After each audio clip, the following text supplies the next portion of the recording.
today we talk about One Piece and Demon Slayer. One Piece अपना आता है हमारा टॉप 3 यानी बिग 3 में, जहां पे नारुतो, ब्लीच और वन पीस ये तीन बहुत ही ज्यादा गॉड लेवल एनिमे हैं।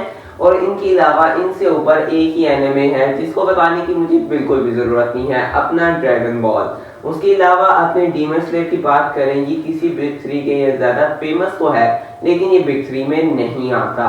लेकिन जब आप इसको देखते हैं और जो आपको बूस्ट बम्स आते हैं वो तो नेक्स्ट लेवल है। इसकी कभी आप एनिमे की एडिटिंग और इसके आप ग्राफिक्स चेक करें तो आपके दिमाग खराब हो जाएगा। आपको तो वो सीन याद ही होगा जब सीजन के एंड पे जब सानमी दौड़ता हुआ जा रहा होता है, सारे हाशिरात जब अपने हेड के पास दौड़ते हुए जा रहे थे, जब मुजान उतर आता है और ब्लास्ट होता है, बहुत खतरनाक वाला ब्लास्ट। उस ब्लास्ट का जो इम्पैक्ट और जो उसके ग्राफिक्स थे उसको देख के मैं कहता हूँ कोई 5 साल का बच्चा भी सेटिस्फाइड हो जाए। इसलिए आज हम बात करेंगे One Piece versus Demon Slayer. Demon Slayer का हमारा तानजीरो और वन पीस का हमारा लूफी, दोनों ही बहुत अच्छे हैं लेकिन लूफी थोड़ा सा एक टाइप का ऊपर है। लेकिन हम इनकी अगर बैटल करवाएं तो कौन जीतेगा? दोनों ही बहुत ज्यादा अच्छे एनिमे हैं। जहां पे हम बात करें वन पीस की, वन पीस अभी तक खत्म नहीं हुआ है। जहां पे हम बात करें डीमन स्लेयर की मांगा खत्म हो चुकी है फाइनली, और अभी उसका आ रहा है इन्फिनिटी कैसल आर्क। यार मैं चाहता हूँ वो पाकिस्तान में पक्का आए और ताकि मैं भी देख सकूं। यार मुझे बहुत पसंद है Demon Slayer, by the way मेरा पहला एनिमे है। तो चलें without any wasting time we start the video. तो पहले बात करते हैं हम लूफी की। लूफी अपनी बेस फॉर्म में जब वो छोटा था उसके पास ना ही कोई पावर थी ना ही कोई स्किल थी, वो अपने भाइयों के साथ खुशी रहता था। इसके बारे में मैं ज्यादा बात नहीं करूंगा। वहीं पे अपने तानजीरो की बात करें, तानजीरो भी अपनी बेस फॉर्म में ठीक ही था, बस वो थोड़ा सा इंटेलिजेंट था। बस याद होगा वो सीन नज़ुको को बचाते हुए ग्यू ने भी कहा था कि तानजीरो बहुत इंटेलिजेंट है। सोचने वाली बात है, एक हाशिरा को उसने चकमा दे दिया था तकरीबन, ठीक है। तो दोनों ये भी अपनी बेस फॉर्म में एक दूसरे के लेवल पे नहीं है, लेकिन हम कह सकते हैं कि क्या मैं तानजीरो थोड़ा सा काइंड ऑफ उससे थोड़ा सा आगे है क्योंकि वो इंटेलिजेंट था उस टाइम। फिर उसके बाद बात आती है हमारे लूफी की, जब उसने अपना गम फ्रूट खा लिया था। हाँ, जब शैंक्स के साथ बैठा हुआ था उधर, याद करो, गम फ्रूट खा लिया था। गम फ्रूट खाने के बाद लूफी को बहुत कमाल की पावर मिली थी कि वो अपने जिस्म को जितना चाहे उतना स्ट्रेच कर सकता है, एक रबर की तरह, जो काइंड ऑफ बहुत ही ज्यादा इंप्रेसिव पावर है। वहीं अपना तानजीरो डीमन स्लेयर कॉर्प्स में ज्वाइन करता है, क्यों? अपनी फैमिली का रिवेंज लेने के लिए, मुजान से, पता होगा तुम लोगों को, मुजान से। और वहां पे उसके मास्टर उसे सिखाते हैं वाटर ब्रीथिंग।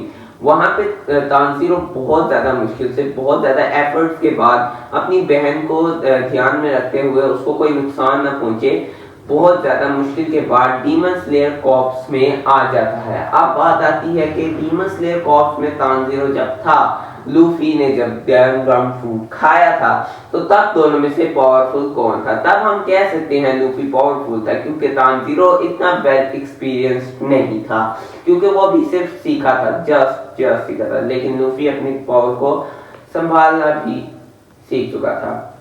वहीं पे बात आती है इन दोनों के अगले स्टेप की, जहां पे लूफी अपना काइंड ऑफ गियर 2 अनलॉक कर लेता है और वहीं अपना तानजीरो अपनी वाटर ब्रीथिंग के जो ड्रैगन होते हैं उसको कर देता है सन ब्रीथिंग में। जब आपको याद होगा वो जब अपर मून 12 से लड़ रहा होता है, वो एपिक मूवमेंट था, वो भी बहुत कमाल का मूवमेंट था, देखा होगा आप लोगों ने। यहाँ पे थोड़े से फाइट को हम कह सकते हैं क्योंकि उसने अपना जब गियर 2 अनलॉक किया था तो वो उसको संभाल पा रहा था, कुछ हद तक तो संभाल पा रहा था। लेकिन तानजीरो ने जब अपने ड्रैगन को, अपने जो वाटर ब्रीथिंग के ड्रैगन को उसने सन ब्रीथिंग के ड्रैगन में कन्वर्ट किया, तो वो उसको उतने अच्छे से परफॉर्म नहीं कर पाया। वो अपर मून 12 की सिर्फ आधी ही गर्दन काट पाया था। वहीं पे तब तानजीरो भी मरने वाला था यार। बस वहां पे अगर ग्यू ना आता तो मैं कह सकता हूँ तानजीरो तब वहां खत्म हो चुका था। तुम लोगों को याद होगा तानजीरो के सामने ग्यू ने किस तरह उसको सिर्फ मिनी सेकंड में डिफीट कर दिया था, ग्यू ने अपर मून 12 को। तो मैं यहाँ पे कह सकता हूँ क्योंकि तानजीरो ने अपनी स्किल जो थी सन ब्रेकिंग को उसको इतनी अच्छी तरह अचीव नहीं कर पाया था उस टाइम, तो हम कह सकते हैं, लेकिन फिर भी तानजीरो ने बहुत अच्छी टक्कर दी। ये मैं नहीं कहूंगा कि तानजीरो ने बहुत गंदी टक्कर दी, अपनी पूरी जान लगा दी थी। मैं ये बस कह रहा हूँ कि वो अपनी सन ब्रीथिंग को उस टाइम पूरे अच्छी तरह उस पर एक्सेस नहीं पा पाया था। वहीं पे अपना लूफी दूसरी जो उसका गियर था उस पर अच्छी तरह परफॉर्म कर पा रहा था। वही बात आती है तानजीरो के डीमन स्लेयर मार्क की। आपको याद होगा तानजीरो का demon slayer mark I think so season 4 में जब उन 4 लड़कों से लड़ते हुए, डीमन से लड़ते हुए, जब मित्सुरी भी उनके साथ ही आया था। Upper moon I think so, मेरे से निकल गया, I don't know, upper moon 4 था शायद, हाँ अपर मून 4 के साथ लड़ाई करते हुए उसने अपना डीमन स्लेयर मार्क अचीव किया था। और आपको वो याद होगा जब नेज़ुको एक पत्थर के नीचे फंस चुकी थी तो तानजीरो जब उसको बचाने गया तो नेज़ुको ने उसकी स्वॉर्ड पकड़ ली और अपना ब्लड उसकी स्वॉर्ड पे लगाने लगी, जिसकी वजह से तानजीरो की स्वॉर्ड रेड डीमन स्वॉर्ड में बदल गई। हाँ, जब तानजीरो ने तब अटैक किया था तो उन डीमंस को तानजीरो के अंदर प्यूरिटी नजर आ रहा था। वहीं पे बात करते हैं अपने लूफी की गियर 3 की। तो गियर 3 में भी लूफी काइंड ऑफ बहुत ज्यादा पावरफुल हो जाता है। वो काफी ज्यादा स्पीड पा चुका था उसके अंदर भी, लेकिन मुझे लगता है ये पॉइंट हमें तानजीरो को देना पड़ेगा क्योंकि तानजीरो अभी एक हाशिया के लेवल पे नहीं था, फिर भी उसने अपर मून को हराया था। वहीं पे बात करते हैं हम लूफी की गियर 5 की। लूफी का गियर 5 तो भाई काइडो के साथ जो उसने जंपिंग रॉक खेला था, मुझे भी खेलना यार, मुझे बताओ कैसे खेला जाता है। बहुत मजा आया था उस लड़ाई में। काइंड ऑफ थोड़ा कार्टूनिश टाइप तो था लेकिन बहुत ज्यादा अच्छा था। उसकी ग्राफिक्स कह सकते हैं थोड़े वाटर टाइप के थे, जिससे लग रहा था कि वो कार्टून की तरह का है, लेकिन मजा आया उसको देखने में, काफी ज्यादा सेटिस्फाइंग थी वो चीज। वही पे अपने बात करें तानजीरो की, जब वो मुजान से लड़ाई करते, मैं स्पॉइलर नहीं दूंगा, मैं पहले कह रहा हूँ, अगर आप लोगों ने मांगा नहीं पढ़ी तो प्लीज आपसे रिक्वेस्ट है यहाँ से चले जाएं, आप वीडियो को छोड़ दें। अगर तो आपने मांगा पढ़ रखी है तो फिर आप बैठ सकते, क्योंकि मैं नहीं चाहता मेरी वजह से आपका इंटरेस्ट आगे आने वाली वीडियोस यानी आपके आने वाली एनिमेशंस में खराब हो।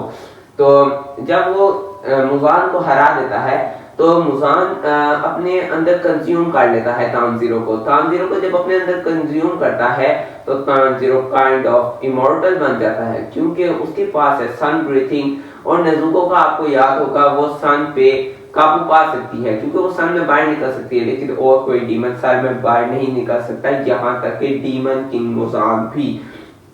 तो जिस जनरेशन से नेज़ुको है उसी जनरेशन से तानजीरो है, तो उसको आग कैसे ही लगेगी सन से।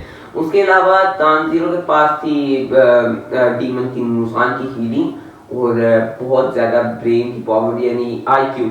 तो आप कह सकते हैं कि तानजीरो एक टाइप का इमॉर्टल बन चुका है, लेकिन हम ये नहीं कह सकते कि लूफी पीछे है। लूफी भी बहुत ज्यादा तगड़ा है भाई। आपने काइडो की फाइट में देखा होगा, जब अपने काइडो अपने हथियार से उसको हिट करता है तो वो उसके हथियार की ही शेप ले लेता है, यानी वो एक टाइप का फिजिक्स के साथ खेलने लग जाता है, गेम को खम हिलाने लग जाता है भाई। बहुत ज्यादा मजे का, बेशक वो कार्टूनिश टाइप लग रहा था लेकिन बहुत कमाल का था, और पागलों की तरह हंसने लग जाता है। वो हंसी बहुत ईवल है भाई, बहुत ईवल। तो अब क्या कह सकते हैं, क्या तानजीरो लूफी को डिफीट कर सकता है? मैं कह सकता हूँ कि लूफी काइंड ऑफ तानजीरो को डिफीट कर सकता है, हाँ, क्योंकि लूफी तानजीरो की तो सिर्फ अभी तक डीमन किंग मुजान वाली जो फॉर्म थी वो अवेलेबल है, लेकिन वन पीस तो 1000 प्लस एपिसोड चले गया, तो 1000 प्लस एपिसोड से चले गया तो आगे जाके कहीं उसका गियर 6 या गियर 7 भी आएगा।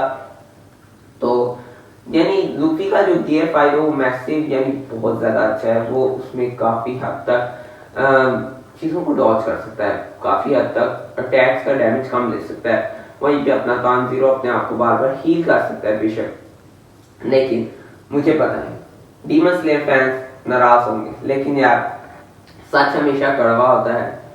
लूफी ये लड़ाई आराम से जीत सकता है, आराम से तो नहीं कह सकते लेकिन कहीं ना कहीं मुश्किल से जीत सकता है। उसके अलावा ये तो मैंने बता दिया आपको कि हम लोग इनकी बैटल करवाने में बहुत ज़्यादा मेहनत की। आप ऐसी वीडियो को सब्सक्राइब जरूर किया करें, बेल आइकन को भी दबा दिया करें